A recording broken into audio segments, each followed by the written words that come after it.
Welcome, everybody, to the Michigan Parkinson's Foundation Virtual Education Series, the last one of the year. My name is Julia Wall. I'm the Director of Education at the Foundation. And just some housekeeping notes. This program is going to be recorded.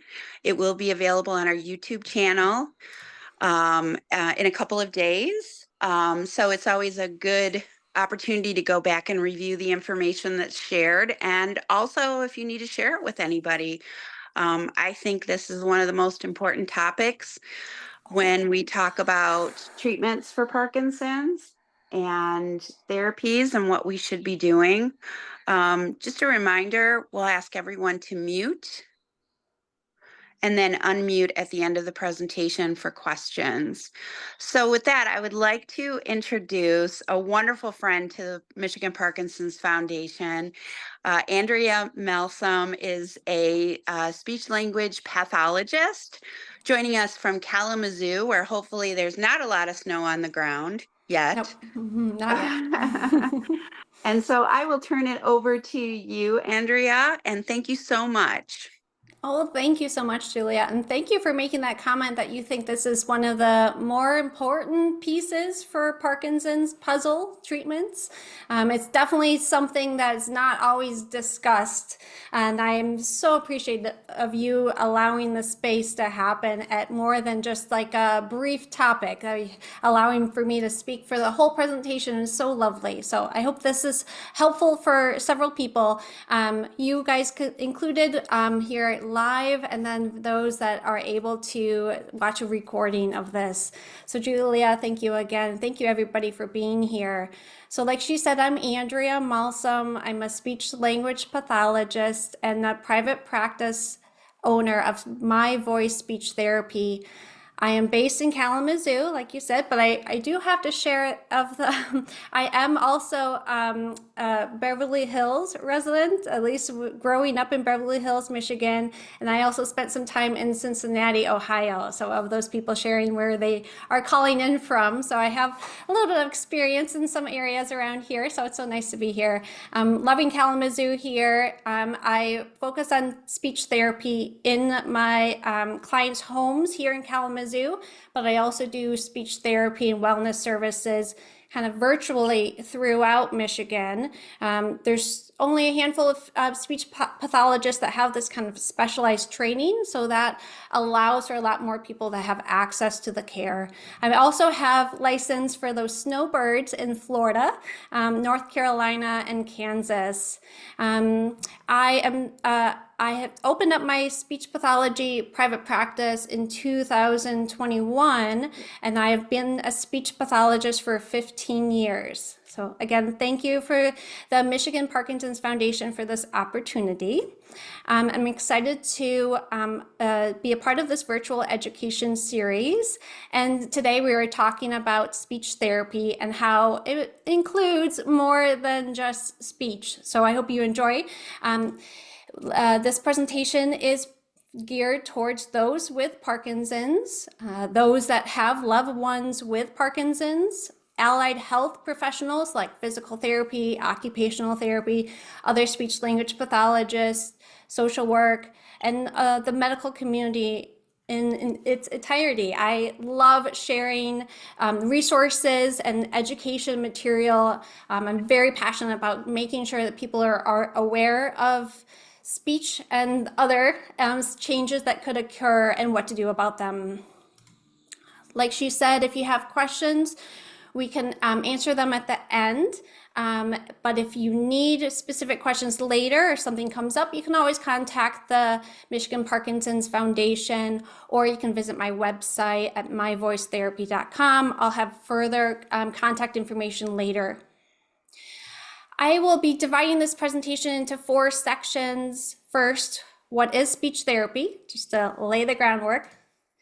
Recognizing speech therapy related changes in people with Parkinson's. I'll be using that acronym a few times, but that P, lowercase WP, is how I represent persons or people with Parkinson's. Also, what could speech therapy look like? And then how I would get started with speech therapy. So first, What is speech therapy? Sometimes when people think of speech therapy, they think of kids getting care in their elementary schools and learning how to talk. SLPs, so speech language pathologists, do have that background, but we all have a background of a master's level education with a wide variety of needs that support both children and adults. But once we start our careers, we generally choose either children or adults to start working with. Speech therapy for children can focus on helping the child either learn something for the first time, like learning how to speak or use that R, or many other areas as well, or maybe possibly relearning something after an injury. Speech therapy for adults generally is mainly focused on getting back what they have lost by regaining their way of communicating, thinking, or swallowing. For now, let's dive into speech therapy for just adults. And as a hint, there is more than just speech. Speech therapy for adults can focus on word use, including writing, understanding spoken words, finding the right words, and reading and spelling. It can also include helping support a new change in their ability to speak clearly or articulating, or a change in their thinking due to a worsening in their ability to remember, reason, or plan, or for voicing changes, either like a rough voice, a weak voice, for example, or also for swallowing problems that could be occurring. Most of these are impacted by either an injury, and they have to regain how to communicate or speak or think or swallow, either by a stroke or a neurologic disease. Of note, the voice changes can also occur with just age. All of these, thinking, speaking, voicing, and swallowing, are all areas that can be affected by Parkinson's disease. This is why speech pathologists with a focus on adults in their career often excel in supporting individuals with Parkinson's. I have used my experience, for example, to find specialized speech therapy to help people with Parkinson's regain their confidence and abilities for speaking, thinking, voicing, and swallowing. It's more than just speech. It's important to point out right now that for treating communication, cognition, or swallowing difficulties related to a stroke or injury does not automatically equip a speech language pathologist to successfully address the unique challenges associated with Parkinson's disease. Specialized training in Parkinson's, I consider, is essential in order to provide the most effective support. We'll review some of those specialized training shortly and how to find a specially trained speech pathologist. But first, let's explore what these challenges might look like for someone with Parkinson's. So we're going to recognize some speech language pathology related changes in people with Parkinson's. As we know, that Parkinson's impacts movement, like arm swinging, eye blinking even, walking. Of note, with this discussion today, we are going to assume that the Parkinson's is the only thing that the person is experiencing. We know that that doesn't always happen. Sometimes we have multiple diagnoses that may interact with each other, but in this case, we'll assume that the person with Parkinson's is experiencing only Parkinson's. Back to arm swinging. The lack of swinging when they go to walk, if you've noticed that ever with yourself or your loved one or someone else with Parkinson's, is not related to the muscle being injured. We know that the arm muscles are present and they're not injured or broken. We also know the cord, this is the cord from the brain to that muscle in the arm. We also know that that sends the message from the brain to the arm is also not injured. We also can assume that that part, that really focused part in the brain that's responsible for movements of the arm is also present and not broken or injured. However, we do know that Parkinson's does live in the brain. With Parkinson's, the body's natural tendency to kind of connect all of this together and allow for the arm to swing while walking is absolutely impacted. They can move the arm, you can move the arm, but the amplitude of movement perhaps is the thing that's causing the swing not to occur. Amplitude ends up being the error. Again, the brain's okay, the part of the brain's okay, the message to the muscle's okay, and the muscle's okay, but putting everything together causes that error. Let's give them another example that includes amplitude. Here we have a lamp with a light bulb that has a dimmer on the switch of the cord. I have an example, but I also have a close-up of this too. So this is a switch that allows for the light to get brighter and dimmer or turn on. For this target, the target is to turn the light on bright enough to fully illuminate the room so that people can see clearly and accomplish tasks. So that's the aim for this bright light here. We can always dim it a little bit or turn it off completely.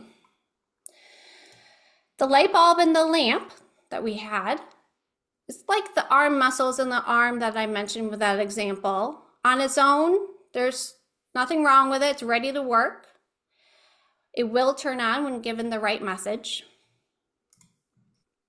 The cord that sends the message from the brain to the arm to move that arm during walking is like that electrical cord from the switch to the light bulb, the dimmer to the light bulb. It's also intact. It's strong and sturdy. It's not fraying out. It's capable of delivering power to the light bulb. And here's that switch I was trying to show in the image here.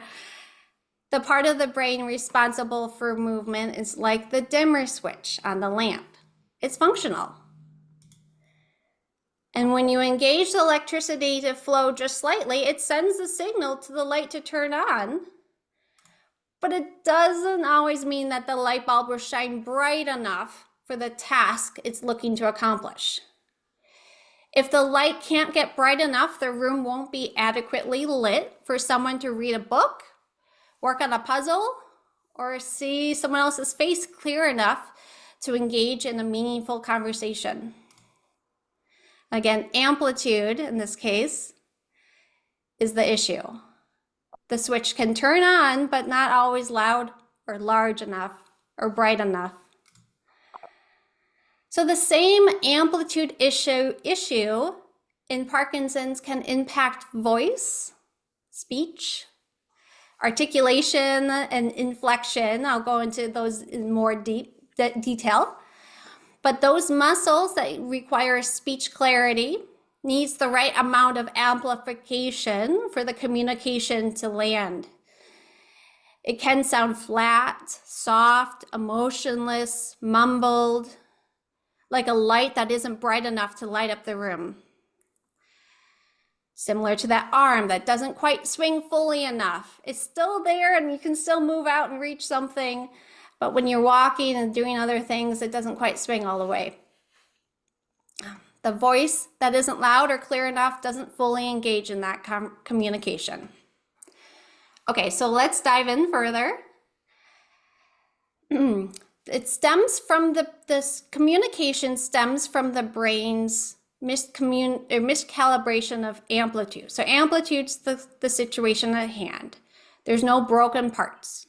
So like I have on the picture here, the muscles of the mouth, the facial expression muscles, the muscles of the throat and the diaphragm are intact. They're great. Nothing wrong with those muscles. The cord sending the message from the brain to any of those muscles is intact. And the really specific parts of the brain that control the movements to those muscles used for communication is also intact. but Parkinson's impacts the amplification of this pathway, like the reduced movement of the arm swing or the reduced brightness of the lamp. And this error results in the message not fully being expressed to its biggest capacity, and then therefore the communication partner doesn't quite get the full message. It's like having a light bulb not bright enough in the room for the other person to be able to engage. Again, the hardware is intact, but the brain's dimmer switch needs recalibration. And that's a big piece. And that's what really differs from my experience helping people overcome deficits with strokes and communication with stroke. Parkinson's is so unique in that way. If we can brighten the light for movements like arm swinging, we can also turn up the volume for speech, helping individuals with Parkinson's communicate more effectively. It can impact communication, not just speech, but it also can impact swallowing too, and we'll get to that soon. Okay, so speech therapy does include speech. So speech therapy is accurate name for a subset of the services that we provide and the services that you or a loved one might need. But it's more than that. I'm a pathologist, so I love finding out what is the breakdown in communication.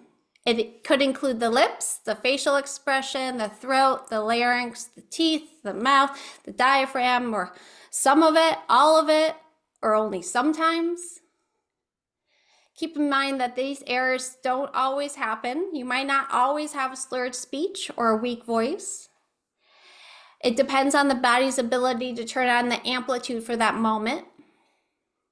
All the muscles are intact again, and the cords are connecting the brain to the muscles are intact. The dimmer switch is the thing that sometimes doesn't always turn all the way up. And this is what it could sound like. Slurring speech is a huge component that I hear, that someone around you could hear or lack of hearing. It's an indication of the lack of amplitude of the articulator. So the lips, the tongue, and the ability to manipulate your mouth so you can be very clear and articulate. This also could include a rapid rate, going too fast. And so you are just not able to understand what words they had said. There was no space in between the words and they just go too fast. It's also sometimes presented to me with clients that they have a feeling of marbles in their mouth or they're mumbling in that way. But it also could be the mouth, and it could also be another piece of the speech mechanism. So the other piece evolves kind of farther down into our throat. With Parkinson's, we can experience a quiet voice. And that essentially means that there's a less amplitude of the voice box. So I have that gray visual of the voice box with their vocal folds together. And this is required, those two lines coming down. I think I can do some edits, excuse me. These two lines have to come together and vibrate really fast to be able to produce some of the sounds that we all make. With Parkinson's, they don't always come together, so it becomes this kind of breathy voice. So we'll go through that in a moment. Pardon me, there we go. So with this comment here, I wanted to double check that you knew that the air comes from our lungs and comes out through our throat and then out to our mouth and outwards. So from our lungs, up through our throat, and out our mouth. In order to produce some vibrating sounds, we have to have that airflow, that big space of air that comes out, vibrated. And again, those two vocal folds right there are the only thing that can vibrate and change that sound to make it a vibrating sound. I want us to try it, so I'm going to go into this a little bit more detail, and I'll have you go do a trial of this. But like I said, some sounds need vibration to be able to be produced, and sometimes the sounds don't need vibration to be produced. And I think that's where it comes out, where people would say, well, only I'm partially breathy or partially weak. Like I'm not always weak in my voice. And then I think that's where sometimes it can come out that way. It's confusing. It's not across the board. You don't have an injury somewhere that every time you go to speak something, it's just coming out strained. You have a Parkinson's message coming from your brain that sometimes turns on the dimmer and sometimes does not fully turn on the dimmer, and that the muscles react to that. So the vibration, like I mentioned, comes from taking of the two vocal folds together very quickly. They have to fully hit each other and make a full vibration and closure of that airway coming out. And I would like for us to try it. So what we do here is that we will put our fingers or our hands or palms gently on your throat, Adam's apple location, just the front of your throat. And we are going to say the sound ah for 5 seconds. So we'll do it together. I know you're muted, but I'll try it with you. So we're going to see if we can feel anything vibrate there. So we'll just do a 5-second ah. Ah. So I felt that vibration in my throat. And it's because I took the air and I pushed it out through my throat, out through my mouth. And while I did that, I used my vocal folds to vibrate that sound, and I felt that vibration. I also heard it, and you heard it as well. Put your hand right here. Put your hand flat on here so you can feel it. It requires some focus and some pushing of that airflow. If we don't have a lot of airflow, we can't produce that vibrating speech. But let's try a different thing. Let's just focus on the fact that there's some sounds that can vibrate and some sounds that don't need to vibrate. So now we will just say the H part of the ah. So I want us to be really relaxed with our H sound. So I'll do it. You won't be able to hear me, but I'm going to see if I can take the H sound and not feel that come out.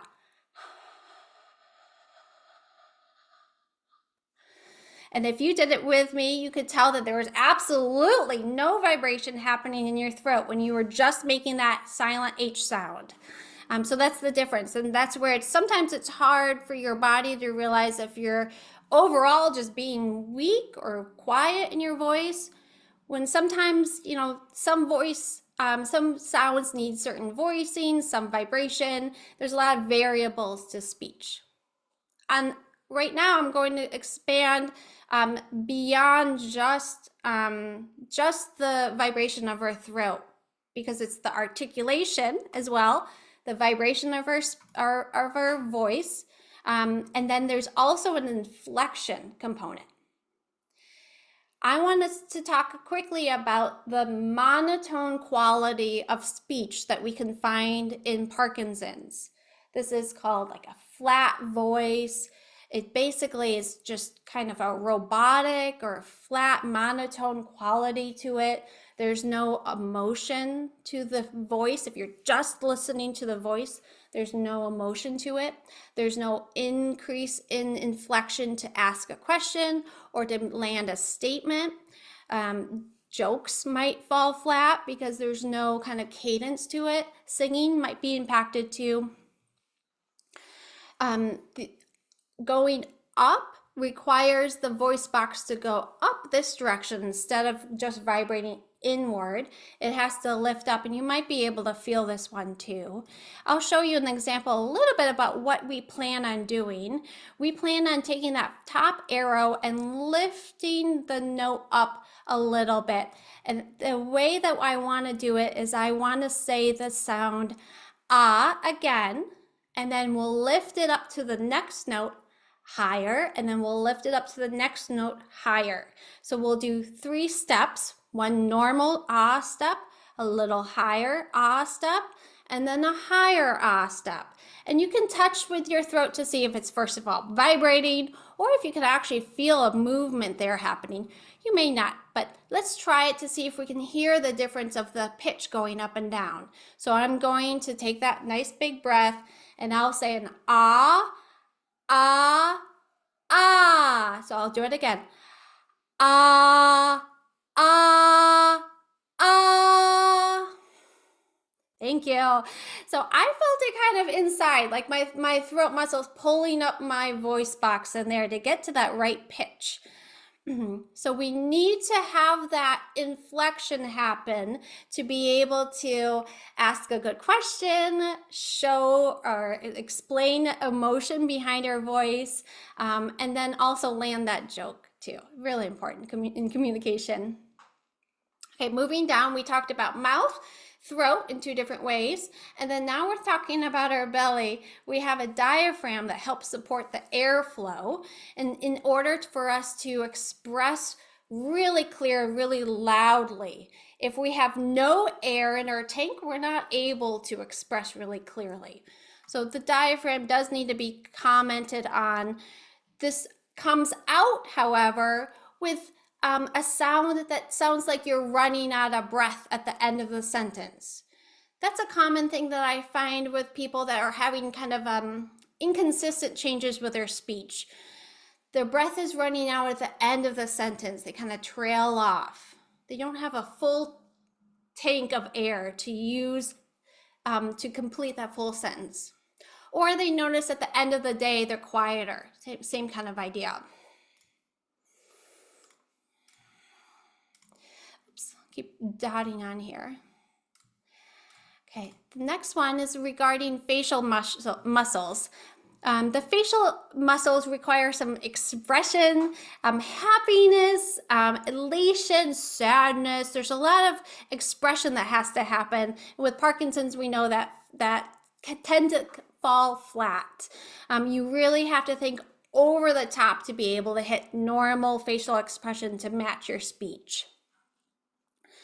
This lack of facial expression during communication can really impact the communication partner, the person listening to you.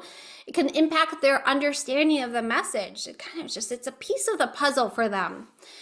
It's like not having a light bulb bright enough in the room for the other person to be able to really fully engage in the conversation and want to continue the conversation because they know where you stand. Or are you being sarcastic? Or are you being silly? With no facial expression, there's some question sometimes with the communication partner. Engaging in communication allows for better interaction between people, allows for the conversation to continue going if it's clear and understood. There's no question to the conversation or the meaning behind it. It also helps the brain activity, cognitive function, and overall mood if you're interacting. If you don't communicate or don't communicate as much as you used to or want to, then you tend to not use the body or even the brain muscles as much. And over time, they may become harder to turn that dimmer up all the way. It is a consideration of use it or lose it. You may only be experiencing one area of dimming with your Parkinson's symptoms. And I would say, although if it's only one or two areas, I think it's still advantageous to use speech therapy as a toolbox at that time to help you recalibrate and manage any other changes that might occur. It's not to say that if you're having areas of dimming of the speech clarity of all areas at every time you speak, I'm still saying that speech therapy can help you as well. It just, I wanted to support those across the whole spectrum of speech changes that's happening. Speech therapy with specialized speech therapy programs can be helpful for everyone. It's important to comment here that unfortunately, sometimes the Parkinson's disease itself impacts the person with Parkinson's awareness of the extent or even presence of mumbled speech, that quiet voice, that flat monotone voice, running out of breath at the end of the sentence. They don't realize the extent of it. Or even that low facial expression. These symptoms are considered a medical term, if you wanted to look this up. called dysarthria. And specifically for Parkinson's, it's hypokinetic dysarthria. So I wrote that down there. That comes up later too in our discussion. But with that said, about the person with Parkinson's not fully aware, just because the way that the Parkinson's disease impacts this awareness piece, they're not fully aware of how loud they're actually being or how often they're having these experiences with their speech changes. You may, because of that, you may need to ask others how they communicate with you, like family members, friends, coworkers, even waitresses, your neurologist, or just reach out and make an appointment with a specially trained speech language pathologist to see if you're experiencing any of those communications changes. So just to recap here and to give myself a drink of water, there's definitely so much more than just speech therapy for therapy. Remember, all of these areas can be affected by Parkinson's disease. The articulation, the speaking or mumbling, rate of speech issues, the inflection or monotone vocal quality, the thinking or doing two things at once while being safe in your environment, but also while you're trying to hold a conversation at the same time. Voicing to be loud enough, and thinking. So let's do cognition review about what speech therapy can do for us with memory changes, attention problems, and even executive functioning issues. What's executive functioning? Executive functioning is kind of like becoming the CEO of your life, being able to advocate for yourself, being able to track trends, be able to plan ahead, make the right decisions in a really timely, not tiring kind of sense. Cognition can be impacted by lots of these areas in a very minor sense, or even when you're just fatigued, or it can be kind of with you throughout the day to day.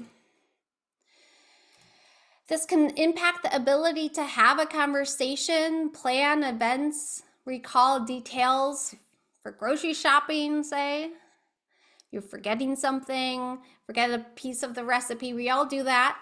But there's techniques through speech therapy within Parkinson's that we can help support you, give you tools, give you resources, and give you a workout. Engaging the brain in ways that help maintain that cognitive function is always a good idea too, or to help stimulate the brain in the right way can help.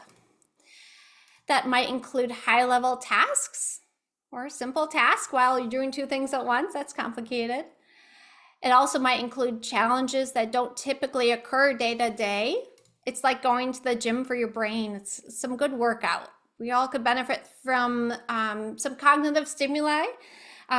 And you don't want to just do your normal, typical stuff that you do every day. You want to challenge yourself. So if you're at Rocksteady Boxing, you do some naming of categories while you're doing the boxing, or during power moves when you're getting really big, you're also saying nice and clearly the different countries, 10 countries, or different family members' names and spelling them at the same time. It always just challenges your brain just a little bit more. And that's where speech therapy can clue you in to what you might need. So speech therapy can identify your cognitive strengths, because you have some, lots of them, and areas of improvement if needed. I specifically host an in-person weekly group class that we focus on these challenges and help work out the brain. It's local here at the local senior center. It's for people with Parkinson's. So those resources are out there. I also have held a virtual version of that, which is always fun. So as a review and for my water intake, there is so much more than just speech for speech therapy. So again, we talked about all of these areas being affected by Parkinson's. We talked about the speech, the voice, the thinking, and then now we need to talk about the swallowing. And this falls under the speech therapy. So saliva and swallowing changes These symptoms are a medical term of the word dysphagia. So that's something that you can use to either look up resources for Parkinson's with that term, or you can bring that term to your doctor and ask, where do I fall with having dysphagia? I do want to point out that we do know that more than 80% of patients with Parkinson's disease develop swallowing changes or this dysphagia in their course of their disease. I do want to point out that it's a very similar amplitude error that occurs with swallowing. So let's go back to our visual here. We have someone ready to eat part of their dinner. We know if she has Parkinson's, we know that her lips, tongue, throat, airway, and esophagus are all intact. They're all there. There's nothing wrong with their muscles. We also know that, again, that cord sending the message from the brain to those muscles is intact. And that the part of the brain that controls movement for muscles used for swallowing is also intact. The problem with swallowing, though, is that our airway is always open. Always open. But that's good. We need to prioritize being able to breathe. But the moment that we go to swallow your saliva, food, pills, liquid, drinks, we have to stop swallowing. Or excuse me, I'm so sorry, I said the wrong thing. The moment we go to swallow something, we have to stop breathing for a moment. We have to close off the airway. It really has to close too. It can't just partially close, just like that vibration of the vocal folds. It can't just partially vibrate and get a really good sound coming out. When we close that airway for swallowing, it has to fully close, or the food or liquid or that pill could go the wrong way. There's lots of safeguards in our body, thankfully, to allow for us to safely cough and clear it out. But with Parkinson's, we do know that it's a high incidence and a medical issue that happens if the food and liquid go the wrong way, either slightly, largely, or kind of just slightly over time. This has to happen with a lot of amplitude, so that closure of the airway has to close really tightly and securely, and it actually has to happen really quickly because, again, we're prioritizing breathing. So when Parkinson's impacts that amplification of those muscles to close fully, then it results in an error if not done correctly, and increases the risk of swallowing difficulties. It's like not having that light bulb engaged large enough to provide safety with swallowing. And we want to reduce the risk of the food, liquid, medicine, saliva from going down the wrong tube. Over time, like I said, it's not usually a Heimlich situation that we experience with Parkinson's and swallowing. We typically achieve like a slow, steady dripping of the liquid or the food into the airway. Again, we usually have some safeguards, but with Parkinson's, sometimes that doesn't always occur. And the trouble swallowing that I'm describing can eventually cause aspiration pneumonia, which is an infection that you would have trouble overcoming. It's a pneumonia. It's difficult to get over. It's possible. And there's treatments here and interventions from a speech pathologist and even your medical team to help you safeguard yourself. The best way to test, the absolute best way to test for swallowing changes or swallowing difficulties is an instrumental swallowing assessment. And that means an X-ray of your swallowing.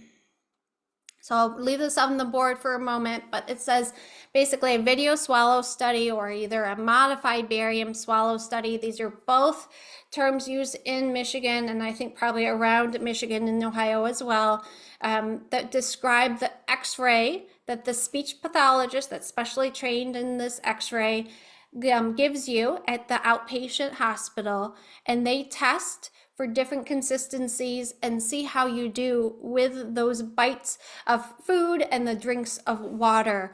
It is mixed in barium for either test, but it really can give us a good insight of what's happening because the barium shows up on the video that happens of what happens with it once it touches your lips and goes down. Does the airway get completely closed and covered and not risky with swallowing?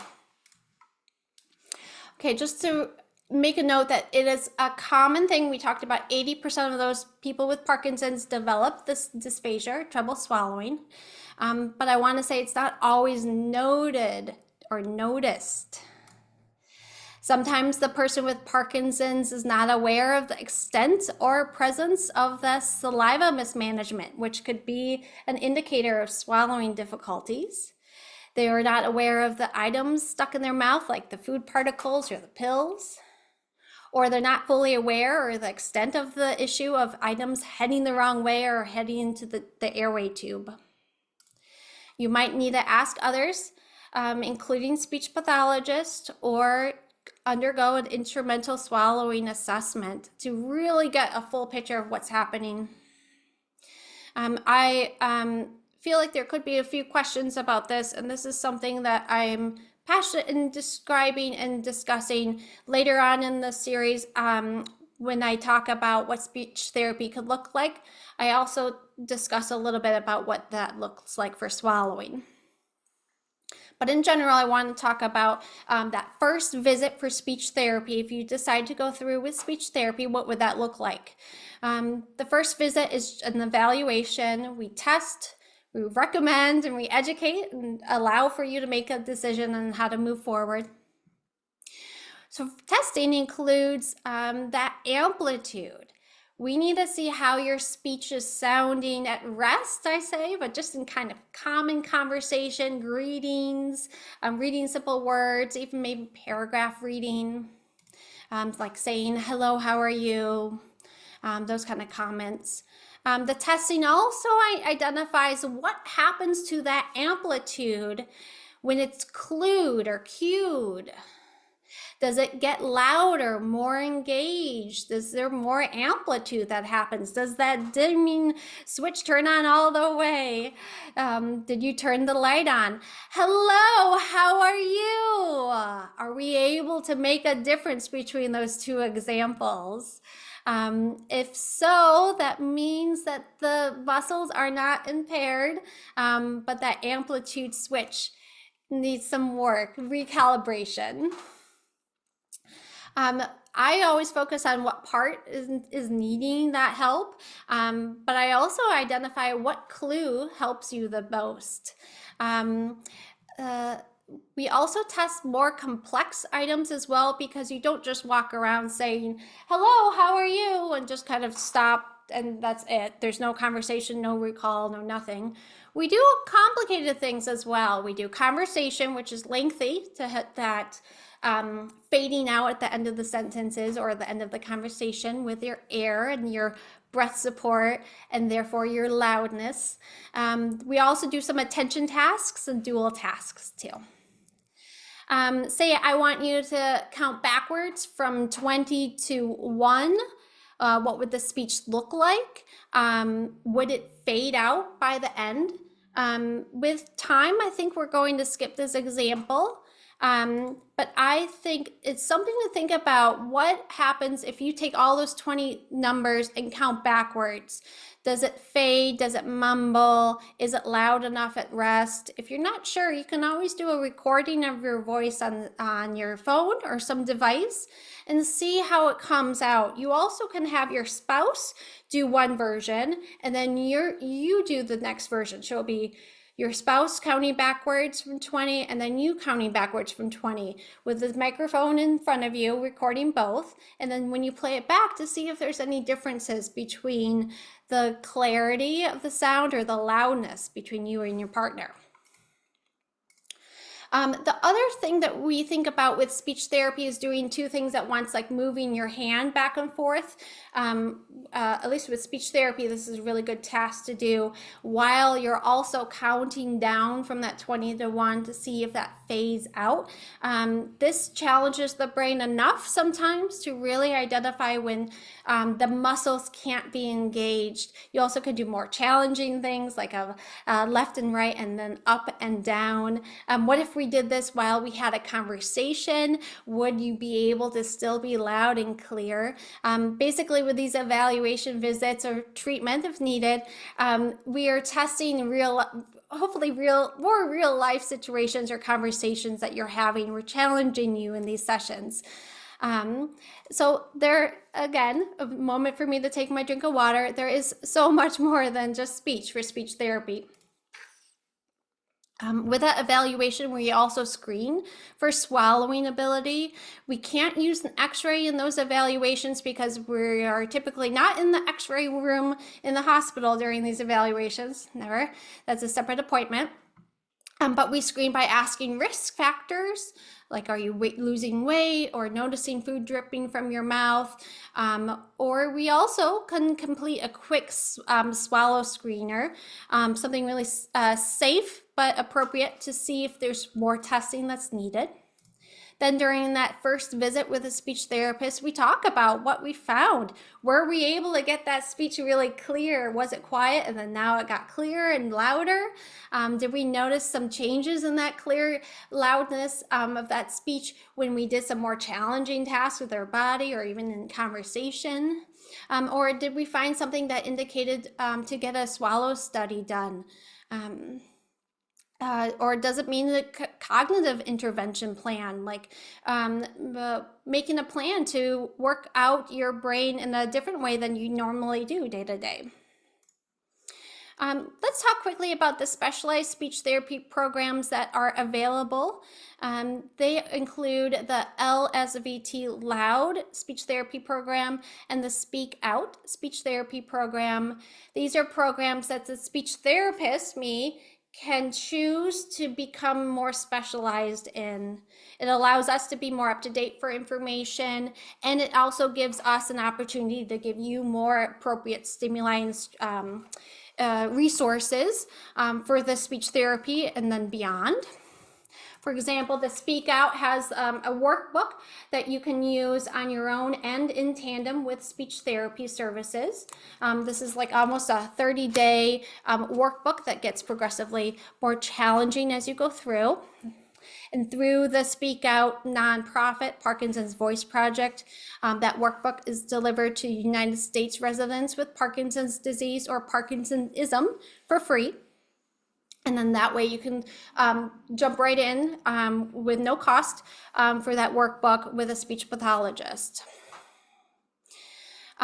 Also with speech therapy, with Speak Out, they encourage the speech therapists that are trained in that area to hold weekly free wellness classes. So I'm thankful enough to be able to hold in my private practice, hold a weekly call. That's only a 30-minute call, but it's a group live interactive call that we do these exercises and kind of have a conversation, get to know each other. It gives that bridge between speech therapy appointments because I don't want you to have speech therapy for a month and then not have any engagement at all and then lose some speech and then try to restart again. We need some consistent work with our speech therapy to turn on that dimmer full-fledged. So as a review, the speech therapy programs can range from 3 weeks to 6 weeks long. Really depends. Sometimes you complete each section of speech therapy with a 3-month break in between. That's where those wellness classes can come in. The amount of visits in a single week during the speech therapy sessions can range again from 1 to 4 times per week, depending on which program. The LSVT Loud is primed to be a 4 times a week program. And it also just depends on the person with Parkinson's. I'm trained in both. I like the training that I get from both, and I like the services that they offer, and that I can choose which one is great for the client. I also would include a swallowing plan about what possible plan for swallowing could look like. The speech therapist can support your path to safer swallowing without having to really change your food or make you do any weird things with your swallowing if you don't want to.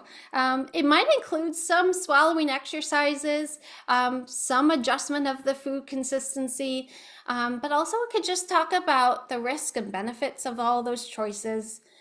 Essentially, I do want to point out that it does also include the having a clean environment, clean hands, clean teeth, mouth, as well, to reduce the risk of bringing in bacteria if you do have some issues with swallowing and the food is going down the wrong way, as minor as it could be. We don't want to increase the load of bacteria by having bacteria in our hands, our environment, or even in our mouth. The swallowing intervention can be aggressive or simple. It could be long-standing. It could be just an opportunity to discuss that risk and benefit. Like I said, that's a good reminder for my water. There's so much more than just speech therapy. Speech therapy can also include an exercise device. This is a version of a respiratory muscle strength trainer. It improves the muscles strength. It's a respiratory muscle trainer, and it gives an opportunity to set up one of these devices for within speech therapy. It's an exercise program that uses a small handheld device that a person forcefully exhales throughout. Uh-oh, it's too hard for me right now. The research base supports us for those with Parkinson's for both voice and swallowing safety. It's really excellent. This one specifically, the EMST 150 that I use primarily with my clients. This supports you using this program on your own, usually set up with a speech pathologist, but on your own for 5 weeks. And you can complete kind of just sitting there on your own every week. You would make it more difficult to blow through.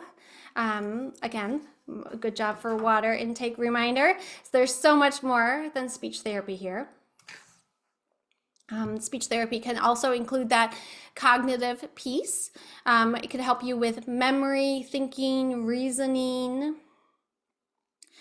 This ranges from integration with one of the speech therapy programs. So as we're doing, say, a speak out workbook for your speech, we're also including some dual tasks, moving back and forth, having a conversation, making it fine-tuned to your needs and your levels of cognitive functioning. It also could include just environmental setup, education to you and your loved ones.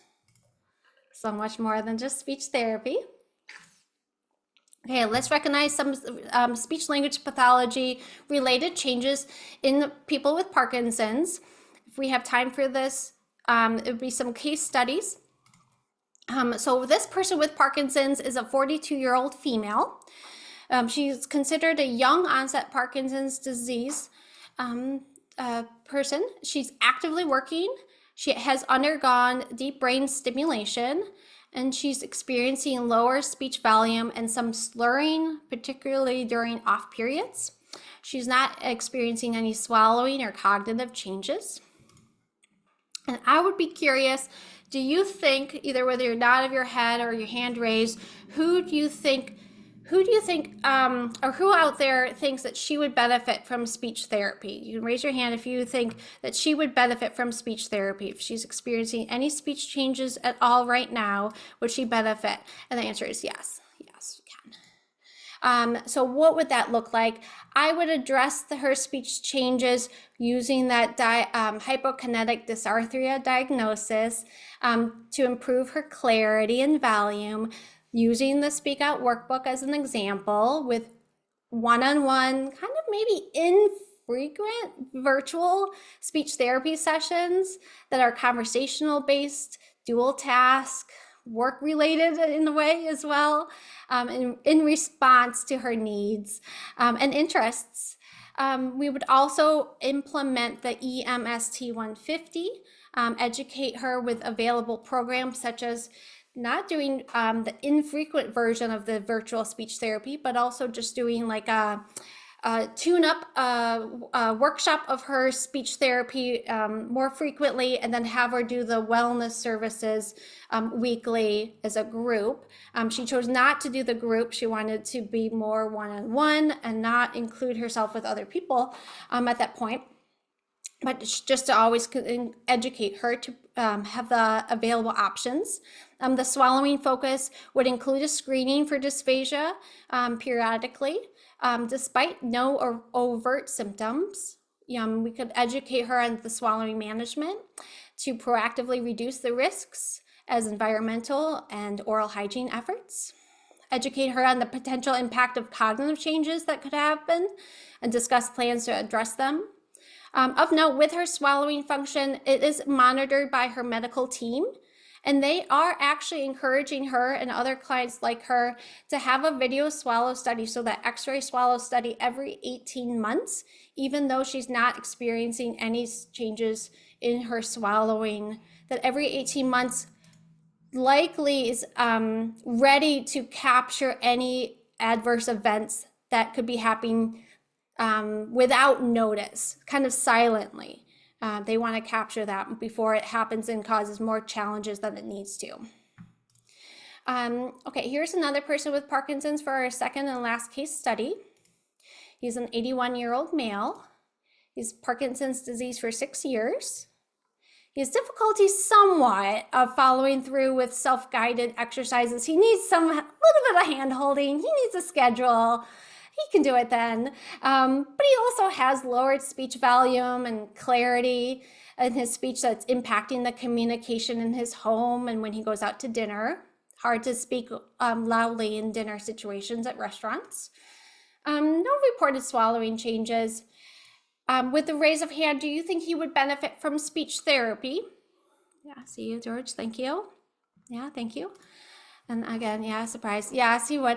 I would say that focus is an overall plan is to enhance his speech clarity and volume, but in figure out a way for him to make up his own plan on how to make that happen. Is it more aggressive speech therapy sessions 2 times a week for 6 weeks, and then a break, and then a restart after 3 months, while also doing that free kind of weekly call to keep him honest with his exercises? See if that's something that he would appreciate, approach this intervention and be successful with. We'd also do the EMST at this stage as well. Focus on trying to get that clarity to come out while engaging that diaphragm with this device. Regular check-ins is really helpful, but that group-based intervention is really helpful too, to give them opportunities to communicate.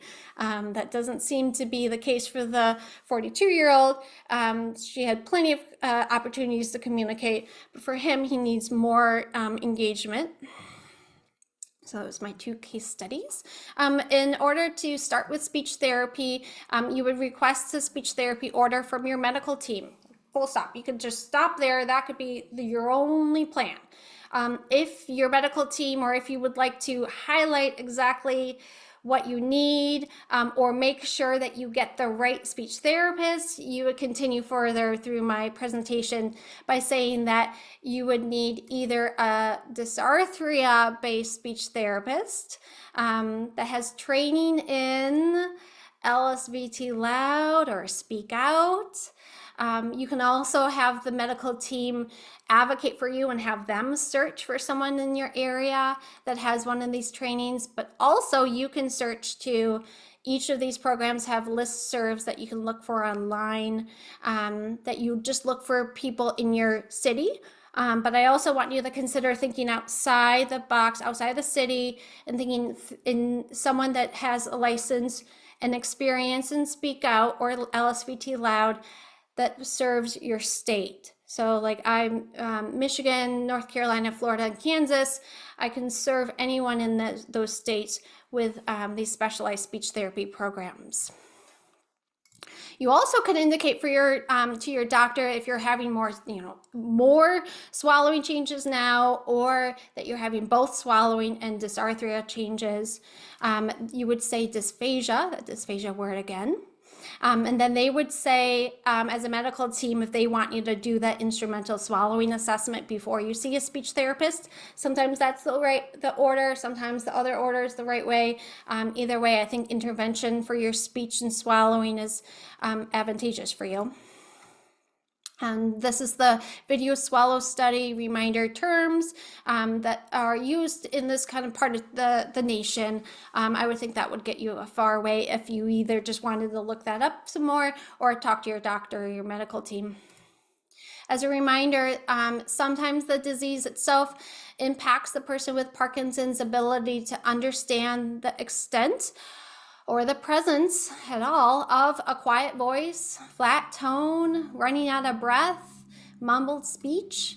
It also impacts sometimes their awareness of how much saliva they're falling from their mouth, or how much food or pills are stuck in their mouth, or how much they're coughing or choking, or having that change in vocal quality with food items that are going the wrong way. So you might need to ask others, family members, coworkers, that waitress, neurologist, or a specially trained speech pathologist to see if you're experiencing these changes and would benefit from someone that's trained in Parkinson's-based speech therapy programs. Again, you can see there's so much more than speech. And I want to thank you, Michigan Parkinson's Foundation, for allowing for the space to discuss this important piece of Parkinson's disease. Thank you, Julia. If we have any questions, we can go through now. And then while we break for questions, I can pull up some contact information too. Like my website here is myvoicetherapy.com. You can also just reach out back to the Michigan Parkinson's Foundation. And then my email is there on the bottom, as well as my phone number and the name of my company. Do we have questions? I did see a hand raised at one point. We do have a question in the chat that came in first. It's a great question. This is from Mark and Tony. Hello. What do you see as the differences between LSVT and speak out programs? Yes, great. Okay, well, as a speech pathologist, I encourage other speech therapists to get training in both. Their training is very different and they merge together really well. So that's what I would say to a speech pathologist. But for LSVT loud, I would say their high frequency requirements, I might say that 4 times a week for 4 weeks consecutively might be too challenging for some people. So as far as I know, that's a recommendation for that program. With the Speak Out program, there's so much more frequent variable. There's so much more flexibility. That's what I want to say. And it seems a little bit more tuned in to the needs of people with Parkinson's, and they give a little bit of challenge and a little bit of easiness.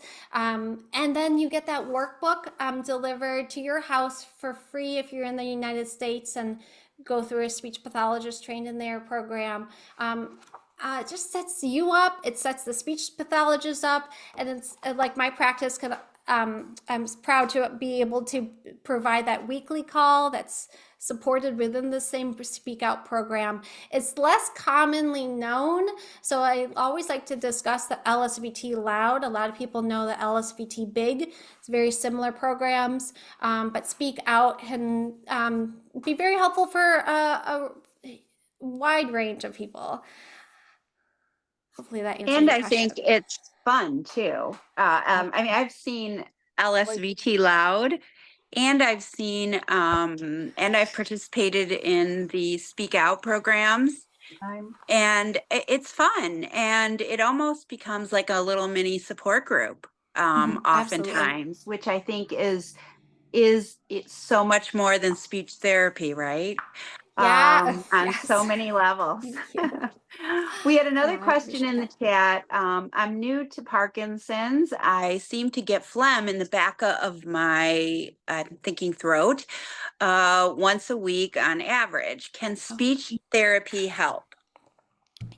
So in general, this is all general education. I would say if there's a change in saliva, you might want to start with a medical team to see if there's a medication that's changing the saliva consistency. It seems infrequent though. It seems once a week. So I'll be curious if there's some medication that's causing that. Typically with Parkinson's, we get too much saliva because we're not clearing out that saliva. We're not engaging that swallow the way we should be to clear out that saliva. So that tends to pool somewhere. And with you, maybe it's mildly happening and you're noticing it only once a week. It might actually be happening more. I would say that's an indication that something's not fully connected between the brain and those muscles involved with saliva and speaking and swallowing. And I would say that you're having a change. You talk to your medical team, see if there's any like outruling kind of or situation with your medications that's causing it. But I would say that's an indication that there's some messaging. The light switch is not fully pressing on all the way for your saliva management or that phlegm management. And I would be curious if anything else is impacted. And if it is, then you might have some improvement with your phlegm if you're working the muscles around it through speech therapy. You also can think about a swallowing test as well to see if that's showing up in a different way as well. Phlegm is tricky because it's what is it? Is it food being held in there, getting sticky? Is it your saliva getting sticky? Is it nasal drip?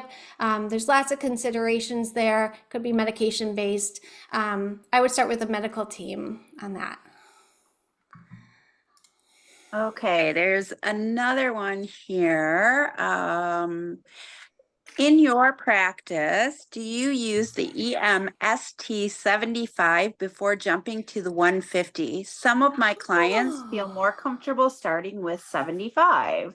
Oh, thank you. Another speech pathologist. Hello.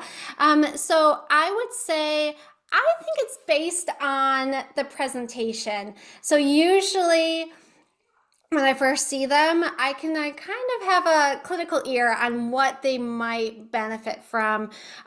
If they can't sustain an ah for that 10 seconds, especially 10 times through, I would definitely be focused on that 75. So the EMST, that's the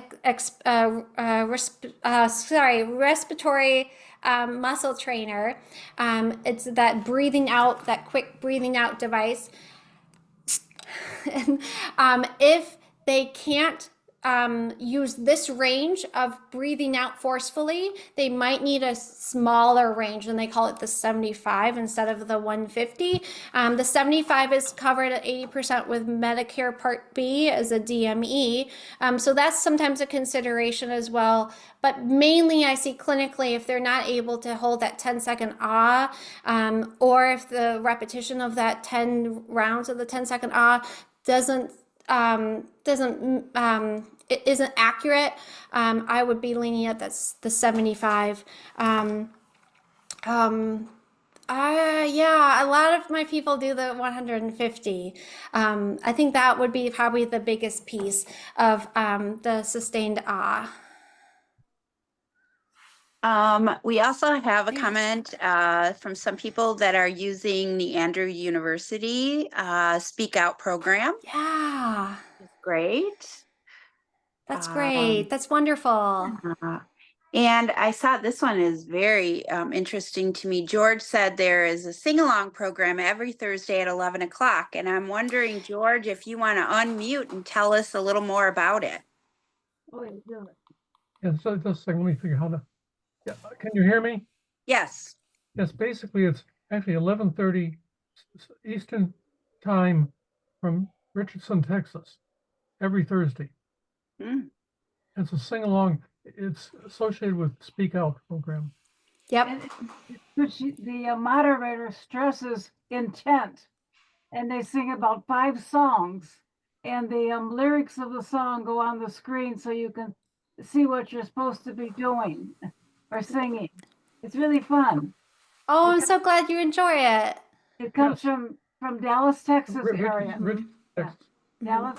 Rich, Yep, that's the nonprofit that does the Speak Out program. They're We so have that. excellent. yeah. And they So- have like a little group that plays the music and sings, and then people join, but you can't see or hear, and they can't hear you. So it's a little different in that way, but yeah, it's lovely program. At the beginning, she can hear us talk. Oh, lovely. Good. I'm glad to hear that. So I use the breather. Yeah, Yeah, I that's think a it's similar one. I think it's wonderful. great. The one thing that one of the good things out of COVID is that everyone became very familiar with virtual programs. And for some people, it's difficult to get out, transportation, driving, weather, whatever the case may be. And a lot of these programs are now available virtually. And so no one has an excuse. That's my little get on the soapbox thing. I personally believe that speech therapy is as important as medication management and physical therapy. And I have seen in my years in a Parkinson's clinic, many doctors that did not prescribe speech therapy, because we tend to think of it as just physical. And I think that's the biggest mistake people make. So if your doctor does not think, doesn't suggest speech therapy, I will encourage you all to ask your doctor for speech therapy. Because, I think a lot of people, I often witnessed it in clinic where people would say, well, I don't have a speech problem, I can hear myself. Or Well, I can you speak. can hear yourself. Yeah, You yep. can speak and you might be able to hear yourself. But if you have your spouse or family member going, wait, what did you say? Speak up. Why are you mumbling? Why do you wait till I go in the next room before you say something? Those Or clues. at the restaurant, the waitress gets the wrong order or has to have someone else ask your order for you. There's the signs can add up. Yeah. Cheryl had a great one here. She said, people tell me I talk too fast. Is that a speech therapy problem? Yeah, I love that question. That was something I really briefly mentioned.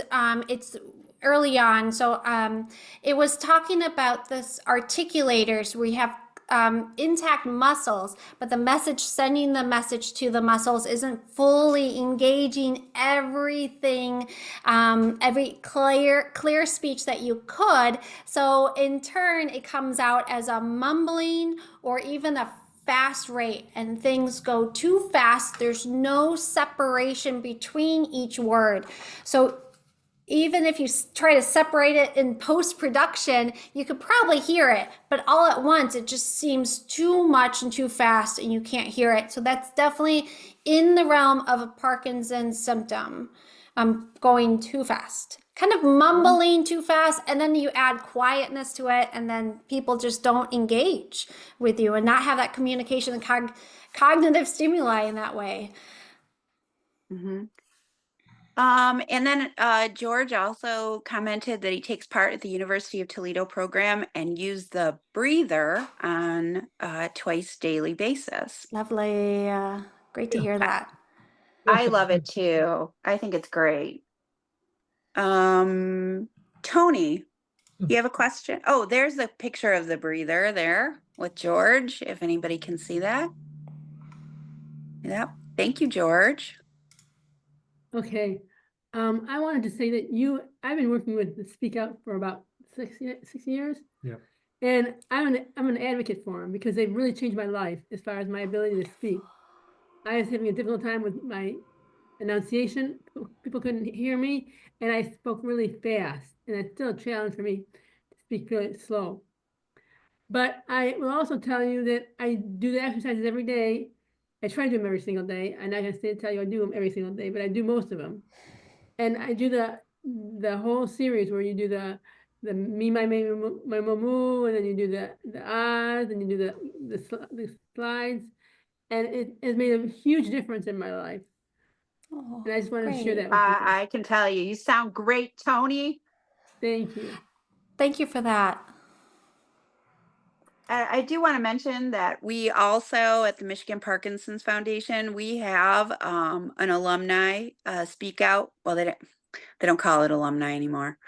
But it is a speak out once a week program at 10 a.m. on Fridays via Zoom that we have a speech pathologist from Central Michigan University who runs that program as well. I would say the biggest problem, besides doctors not prescribing speech therapy enough, is that, with speech therapy, like Andrea was saying, it could be, for 3 weeks or for 6 weeks. And, and then you might take a 3-month break or whatever the case may be. And I just don't think that's an option for people with Parkinson's, because your Parkinson's is 24 hours a day, 365 days a It's true. year. And I think there's so much more than just, like you were saying, so much more to speech therapy, because communication for your care partner, for your friends, for your family, not isolating because you feel like people can't hear you or you're not comfortable speaking. I feel like speech therapy should have an equal sign to animation, or being animated in your facial muscles, in your speech, in your reflections, or whatever the case may be. I share that personally. My father had Parkinson's disease. He had it for actually 40 years, over 40 years. And it was before really they had all the science and the clinical data out there on how important speech therapy was. And he did not take part of it. And the last 6 years of his life was very difficult because he could not communicate. And I'm so glad to see how speech therapy is so integral in the treatment of Parkinson's and so much more. So I love that you did that, Andrea. Thank you so much for having us too. And like someone said, I think maybe George's partner, she said intention, filled with intent is the big piece, and kind of everything comes along with it. So I know I went through a lot of details and like intricacies of why things are happening the way they are. But speech therapy is kind of a whole different coursework. And it's like you said, Julia, it can be really fun and really engaging. And I love hearing my clients say, I was able to pick up the phone and call my brother in California and actually have a conversation with them, and not a quick comment here and there and need to go. So it can be really rewarding to be able to serve this population. So thank you for letting me be here again. Thank you for letting me go over. I apologize on that. No, thank you. I know I want to be very mindful of your time. And I appreciate that. George just said that we go to Ann Arbor at least 2 times a year for meetings at the Kensington Hotel. Yes, that is a program that we are often, Michigan Parkinson's Foundation is a great friend with the National Parkinson's Foundation, and we are there at those programs as well. Yes, we are located in Bingham Farms, Michigan, which is just outside of Southfield. I can't thank you enough, Andrea. This was wonderful. I'm so glad that you're available to anybody throughout the entire state. That's fantastic. I don't know if anyone has any last minute. I really want to be very mindful of time. And just remind everybody that this program will be available on our YouTube channel. And keep fighting the fight out there, and I hope everyone enjoys their holidays and stays warm. And stay loud. And stay loud. I love that ending too. Enjoy. Thank you, Julia. Thank you. Thank you. Speak with intent. Speak with yes. intent. That's right. Yeah. Well, it's Love so it. good to see everybody. Thank you. Nice. Take care. Happy holidays. Thank you, Andrea. Thank you, Jason. Take care, everyone. Thank you. Thank you. Bye-bye. Bye. Bye.